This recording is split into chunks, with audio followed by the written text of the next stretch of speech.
So this video is going to be a general reflection video of my experiences from being a fundamentalist, charismatic Christian to being an atheist who not only makes atheist videos, but then also goes to atheist conventions and is a member of the Secular Student Alliance. This is just going to be my story, you know. So I'm 22 years old. I live in Akron, Ohio, and I've been an atheist now for about 2.5 years-ish. And then you could probably add on another year to where I was on the fence whether or not I was a Christian or an atheist. I was going through that phase.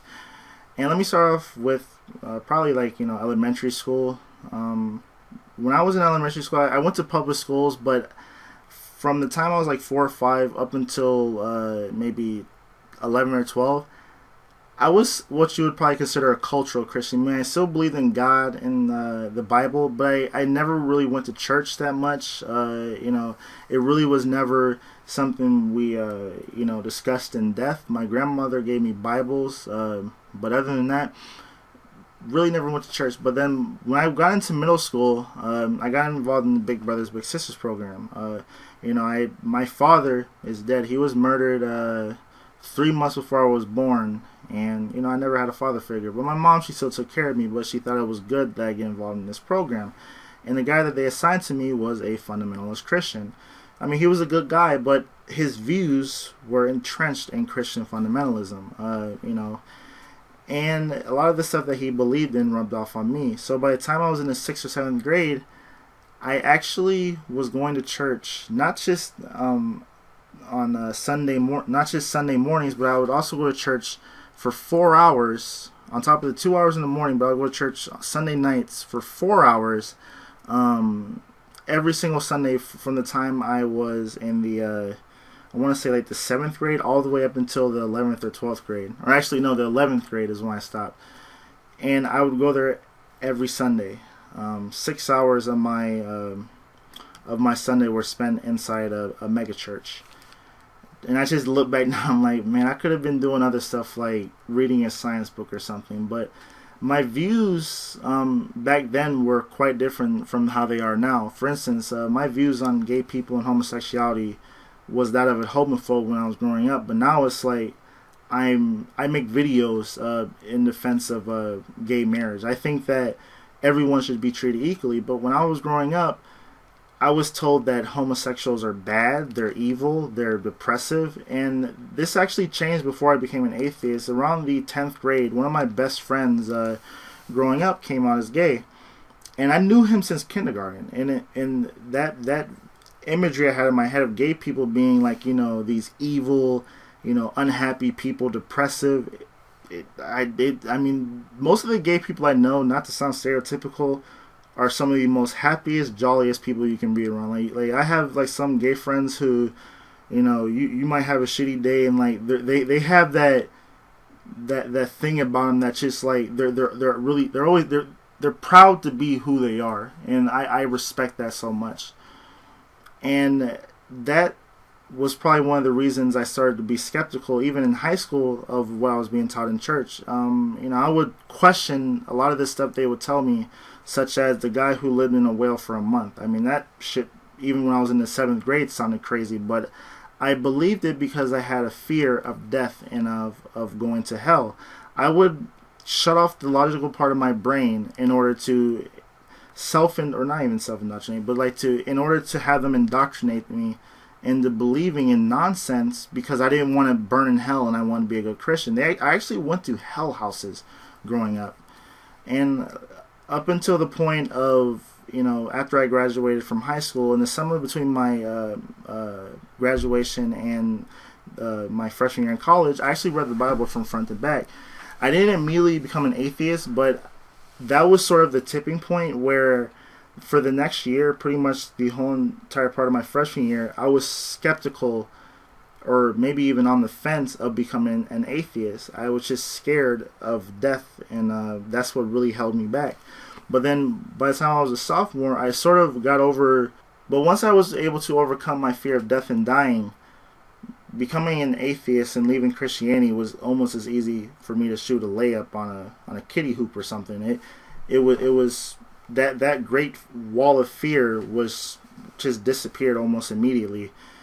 And now I want to talk about my experiences with being an atheist. Now, honestly, I come from a middle-class background. My mom is well-educated.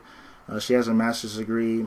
My aunts, uncles are all, at least bachelor's degrees. I have a large extended family. Everyone goes to college, and I come from a really educated family where people are very open-minded to other people, their lifestyles, what they believe in, because at the end of the day, we're all fam. We're like this, and I never experienced what other atheists experience, where if you come out to your parents, they're somehow going to disown you. I mean, my mom doesn't like me because I get on her nerves, not because I'm an atheist. She loves me the same she loved me when I was a Christian, and I never had that problem. And I'm very happy that my mom, just didn't care. But I have friends who, from like the atheist community I'm involved in, they tell me that their parents almost disown them. I just had a friend, I'm not going to say her name, but she just told her, her mom that she was an atheist, and she literally just couldn't handle the notion that her daughter just doesn't believe in what she was being told, and she thought that her daughter, something went wrong with her, and that, and it's just crazy to have that notion. If when I have kids one day, and if one of them wants to become a Christian or something, I want to still love them, no matter what. That's their right to do so. And as a parent, you're supposed to love your kids no matter what. Also, my experiences with being involved in the atheist community has been a good experience. I've been heavily involved in the Secular Student Alliance at the University of Akron, and I've made quite a bit of friends, and this is something I noticed about that group in comparison to the church groups I used to be involved with.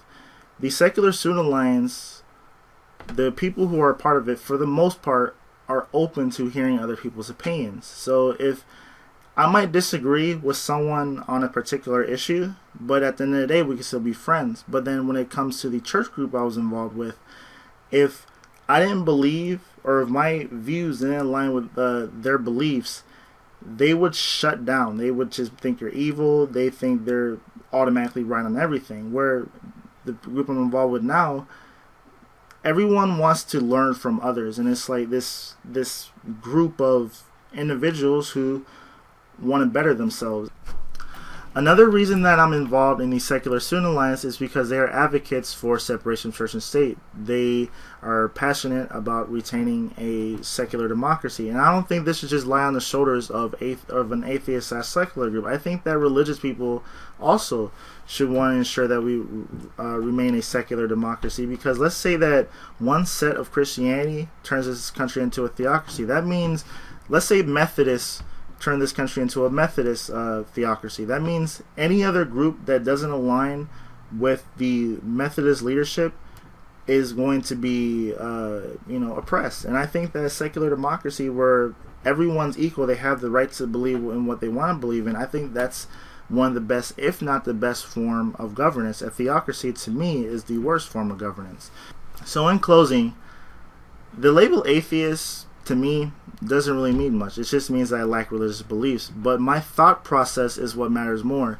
The way I view things, the way that I view people who are different from me, is how I should be judged on. I feel that everyone should be treated equally, no matter who or what they believe in, and that's just how I roll. And being an atheist has really opened my eyes to treating everyone fairly and equally. But I know that not all Christians are fundamentalists. I know a lot of Christians believe in equal rights for everyone as well, and a lot of Muslims believe in equal rights and just because you are of a certain religious group doesn't automatically mean that you're a fundamentalist. And that's something that I've learned from being an atheist. And yeah, so that's all I really got to say for this video. Thanks for watching, and have a nice day.